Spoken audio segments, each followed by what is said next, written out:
MRFിൻ്റെ നിലവിലെ market price എന്ന് പറയുന്നത് 1,35,000 രൂപയാണ്. LCD ഇൻവെസ്റ്റ്മെൻറ്റിൻ്റേത് 1,32,000 രൂപയുമാണ്. എന്ന് വെച്ച് ഈ രണ്ട് കമ്പനികളാണ് ഏറ്റവും വലിയ കമ്പനികൾ എന്നാണ് പലരുടെയും ധാരണ. എന്നാൽ അങ്ങനെയല്ല.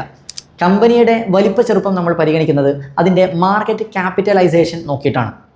അത് നോക്കുന്ന സമയത്ത് MRFിൻ്റേത് വെറും 57,000 കോടിയും LCD ഇൻവെസ്റ്റ്മെൻറ്റിൻ്റേത് വെറും 2,600 കോടിയുമാണ്.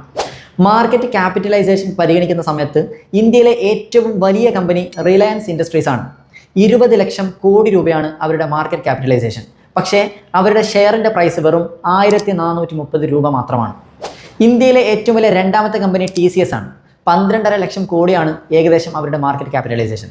അപ്പോൾ ഷെയറിൻ്റെ പ്രൈസ് നോക്കിയിട്ടല്ല മാർക്കറ്റ് ക്യാപിറ്റലൈസേഷൻ നമ്മൾ തീരുമാനിക്കുന്നത്. എങ്ങനെയാണ് മാർക്കറ്റ് ക്യാപിറ്റലൈസേഷൻ നോക്കുന്നതെന്ന് വെച്ചാൽ number of shares into current market price. ഇതാണ് മാർക്കറ്റ് ക്യാപിറ്റലൈസേഷൻ എന്ന് പറയുന്നത്.